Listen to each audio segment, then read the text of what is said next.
Okay. So I just got through watching the Pelicans get ass fucked by the Kings, and it don't surprise me. It happened right on time as usual. Pelicans drop a big game, and it's yeah. But you know, I know what the conversation is going to be. The conversation is going to be Gentry's rotations, Fox, Cook, Zoe, and the defense of giving up all those points. And a lot of that is true. The rotations suck, but we're used to it. It always happens when we need it most. It always happens. Um, Fox was cooking, but he wasn't cooking Zoe. A lot of his points came against Drew and everybody else, the bench. I think DJ's raw and cut truth. Shout out to DJ. I think he said that he got like 18 points against the bench. So I think he finished with what, 18. So you know that's 18 out of his 30. Excuse me, is from the bench. That's the starters didn't do too bad. Excuse me, starters didn't do too bad, but Drew was playing some piss poor defense in the beginning. One of the things that nobody talks about that bothers me to no end is the lack of speed on defense. What I mean is, one of the things that I pay attention to when I watch a lot of teams is how quickly they get the ball across half court and how long it takes for the defenses to get set on half court.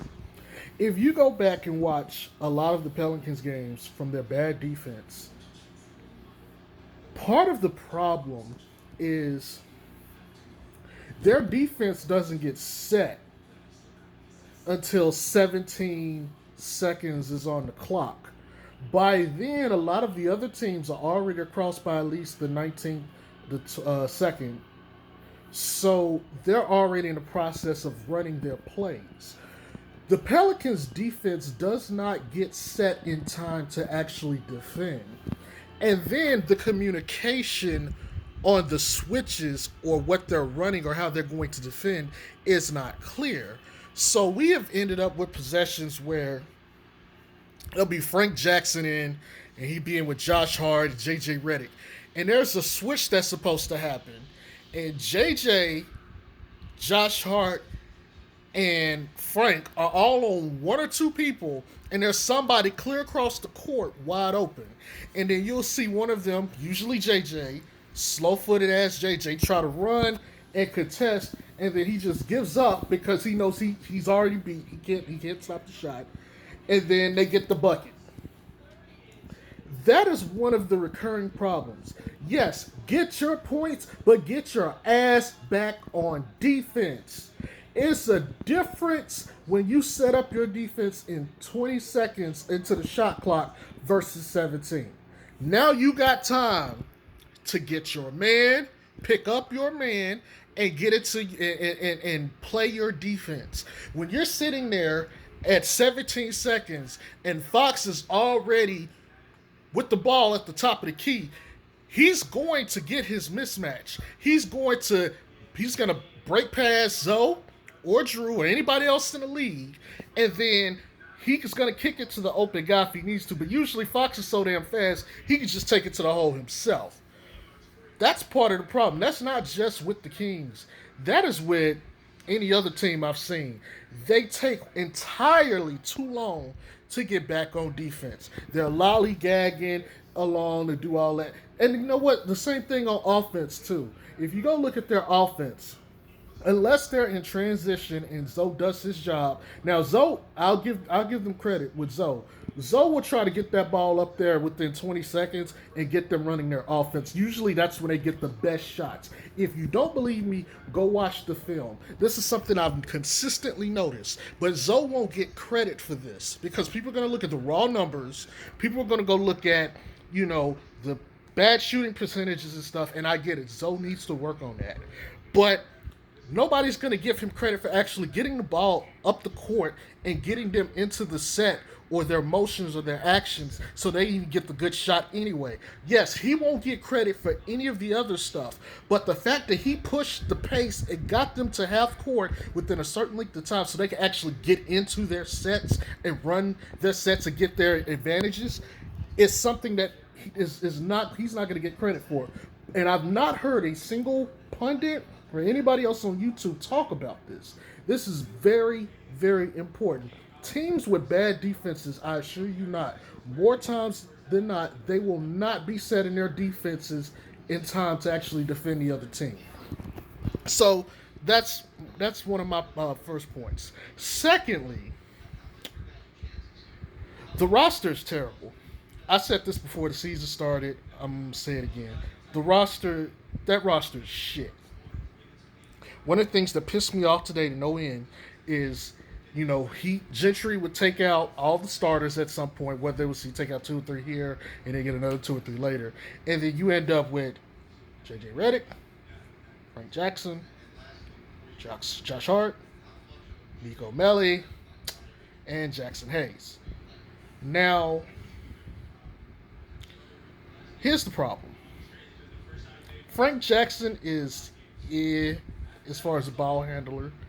Outside of that, nobody else on that team can really dribble except Nickeil Alexander-Walker, which honestly, I would rather take Nickeil in the game to at least dribble because he has handles versus Frank. Frank has deer in headlights mode. He gets the ball and starts busting unproliferated orgasms all over the place. It's like, I got the ball. It's time to attack. Woo! And he just takes off running. There's play. He don't even sit there and let the play set up. He's like, I got the ball. There's a pick. I'm gone. And patience is something that should be exercised in a lot of those situations. But the problem, back to the point. So if Frank Jackson is off the ball, who is your ball handler? On top of the fact that you're already undersized, who is going to hold the ball? Who's going to issue out the orders and stuff? Because it can't be Frank. You could give the ball to JJ, but JJ can't handle the ball. Josh Hart don't have any handles. Nobody else has handles. So if you're going to run your rotation, you are going to have Drew or Lonzo in with that bench unit. Or if you're going to put B.I., they had a formation out there with B.I., and B.I. was not getting the ball.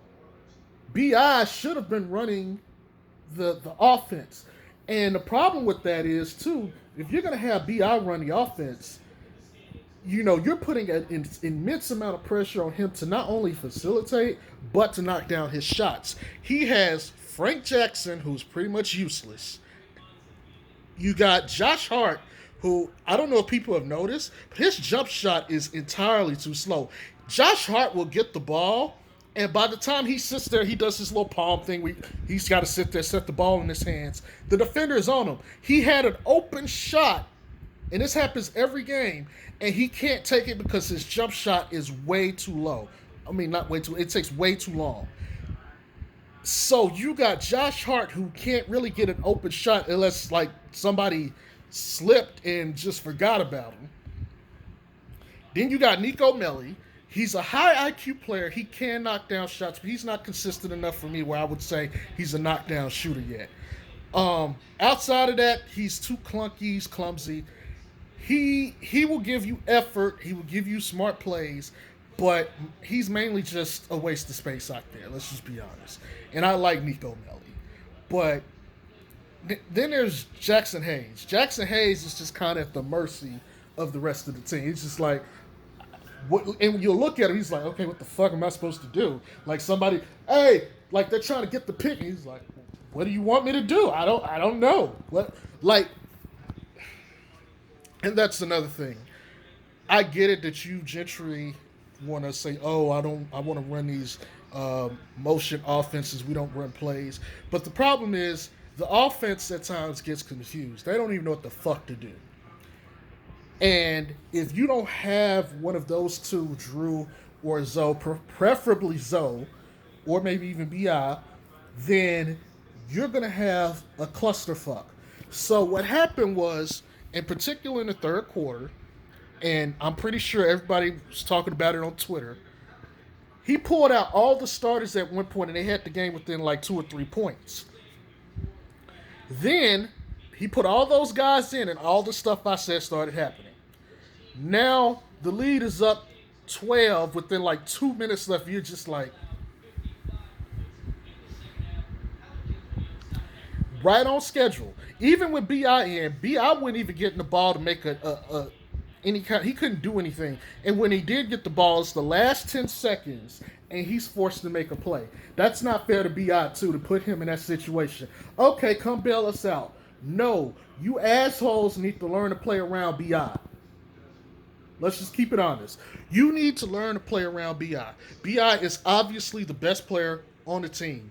Or you could debate that between him and Zion. But as far as this is concerned, he's the best offensive player, period. He can hit it from anywhere on the court.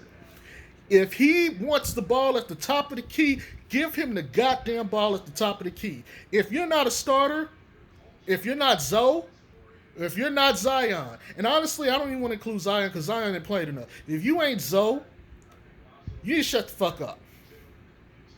You shut the fuck up. Now, I don't mind him listening to JJ because JJ has experience and JJ has been in the playoffs. So, if JJ wants to give him a little bit of guidance on the court, fine. But BI needs the first touch.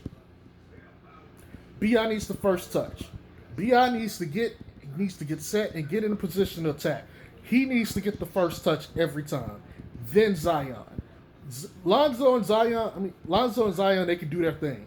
Lonzo can feed Zion. He knows how to do that. That's the one thing I'll give Lonzo credit for. I don't have to question, him actually getting people the ball. I know he will find him at any moment. If there's a shot, if Zion's got position and he's gonna get the alley, I have no problem with that. That's where I trust Zoe. But outside of that, there's no reason BI shouldn't be getting, this is something I noticed. BI will have 10 or 11 shots maybe, or not, somewhere between 8 and 11 shots in the first half. Zion, who don't even play nearly as many minutes, will have 14, 15 shots. 12, 13, 14 shots. And I'm like, how? BI needs those shots. That's your guy. At the end of the game, we'll have something like Zion with 18, 19 shots and BI with 14, 15. It's just what the fuck? Give BI those shots. He needs those shots. He should be consolidating the bulk of the offensive shots. He's earned that right. He is your all-star. And that goes into another issue. What's the hierarchy for this team? Who does this team run through? Is it Zion or BI? Is it Lonzo? What is the pecking order of the team? Because right now, what it looks like is we got a whole bunch of Chiefs and not enough Indians. Everybody want to get their input and run the show. My personal opinion, the only two people that need to be dictating actions out there is Zoe and BI. BI because he's the best player, and Lonzo because he's the smartest player, and he's the point guard, and he's your best point guard, and he's one of the smartest in the league. Other than that, everybody else needs to shut up and fall in line. Period. End of story. That we need an established, okay, BI, you're the man, this is your team. Zion, you're second fiddle to him. You will take the pressure off of him. You guys work together. You're going to get this two-man action. We're going to use both of your skill sets to bring the best out of each of your games. That's fine. Instead, 1 minute we got Zoe. Next minute we got Drew. Then we got BI. Then we got JJ. Then we got Zion. Then we got Frank Jackson. Then we got Nickeil Alexander-Walker. Then we got E'Twaun Moore. There's way too many people calling shots. Back to the roster problem. I said at the beginning of the year that the roster was terrible. Why? Because they don't have any size. Any team pretty much with a big man, a legit big man, and no offense to Favors, but Favors is actually a power forward. He is a power forward masquerading as a center. And so he's playing out of position. So those games where people are like, oh my God, Favors is terrible. Favors is a power forward. He's not a center.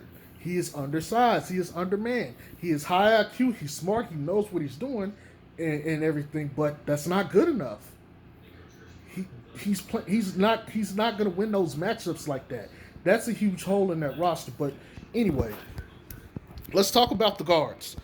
Kill Alexander Walker, Etwan Moore, Frank Jackson, J.J. Redick, Josh Hart, Drew Holiday, and Lonzo Ball. Now that's what 6, 7, 8 guards. Then we got, and we're not even talking about some of the others like Kenrich Williams, who I guess is a combo guard forward and everything. But then we have Bi. There's really no other small forward behind Bi. It's just him. Zion, Nico Melli, Jackson Hayes, Derek Favors, and Ja Rule, a.k.a. Jahlil Okafor. And that's it. And when Zion was out, it was just Bi, Melli, Favors, Hayes, and Ja. And that's it. Who is supposed to step out and guard the forwards or can guard and switch and guard the guards and knock down the shots? Everybody has holes in their game. Yes, Bi is not as good on defense as he was in LA. There's reasons for that, and I'll get into that in another video. But Zion is too slow. He's too heavy to try to guard, faster players laterally. And the taller players are just, even if he's strong, they're just too tall for him. And there's not a lot he can do about that. He's just mismatched, and that's going to happen. He can help and alleviate a lot of that by losing some weight, but that's going to take time. There's nothing he really can do about that right now. He can try to increase his technique and his IQ defensively, but all that stuff takes time. That's not going to be an easy fix. So there's that. Nico Melli, I got into him a little earlier. Jackson Hayes, he's not doing a lot of the ticky-tack shit he was doing at the beginning of the year. Part of it, I think, also is he hasn't been playing as much, but he's going to take some time. He's a rookie. So I completely understand that. Ja doesn't play defense at all. Not just that, he doesn't set a pick worth a damn. He doesn't get any separation. His mindset is always give me the ball and attack. He doesn't do anything offensively than just score. On defense, he's way too slow. His IQ is low.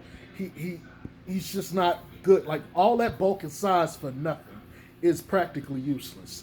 Derek Favors, like I said, he's really a power forward. He's undersized. He's high IQ, though. He can play defense and everything, but he doesn't offer you anything that you can't get anyway from Jackson Hayes other than just the IQ and experience. So there's really not a lot there to work with. So the teams that they lost to, notably Milwaukee, big front court. Lakers got swept by, big front court. Orlando, big front court. Dallas got swept, big front court. OKC, big front court. And they got a lot of bench depth size too. Like, this is a recurring thing. When I said this was going to happen, they're going to struggle against those teams with huge front courts. The teams that they're going to be very well against is finesse teams, or teams that have heavily influenced by guard play. Portland, they match up pretty well with Portland. Golden State, they match up well with them. Memphis, they match up well with them. Teams like that who don't have the size like they do, they match up pretty well with them, and they can beat them usually consistently. The roster is just terrible. Honestly, if it was up to me, you keep the Laker trio, you keep the rookies. Everybody else got to go. And if I could get rid of Melli, I'd get rid of Melli too. But I'll keep Walker. I think he could develop to be a very nice player. I think Jackson Hayes could be a very nice player. I keep Melli if I have to, but if I could, I'd flip him for something. And what they really need is they need to rebuild that roster. There needs to be another ball handler with an exceptional IQ who can at least knock down shots. There needs to be somebody else that can come in after Zoe, and then you don't have to worry about the pace of the game and things getting out of control. They're going to sit there, set people, and play the game. I kind of like George Hill for that. That's just a suggestion. Yes, I would get rid of Drew. I would trade Drew for, I don't know. I think we need a Danny Green. I love Drew. I think he's great, but I think a Danny Green type of player, I'm not saying get Danny Green, but a Danny Green type of player is what the Pelicans need. They need some size and some length and some athletes. They need some people that get up and down the floor and is going to run. But one of the main problems with the Pels, and why you're having a lull between some of the guys like Zoe and a few others, is they don't get, their defense is terrible. For them to play the way they were designed, they need to have an elite defense, and they just don't have it. So an elite defense with some athletic players that can go out there and play and knock down shots and play defense, that'll make this team look completely different. Completely different. If you can get a stretch five, great. If not, what I would personally do is, while I'm focusing on Zion's health, I would get Fred Vincent. Hey, you gotta knock down shots. He's got to work on that. He could be a stretch five. Yes, he would be undersized too, but the difference is if Zion can knock down 38% from three, now when you run the pick and roll with Zion and Zoe, Zion has the option to sit back and knock down a shot, and they got to respect it. Lonzo gets the one-on-one, and he has the first step. He has enough first step as it is right now to beat his guy off the dribble and take it to the rack. That improves Lonzo's game.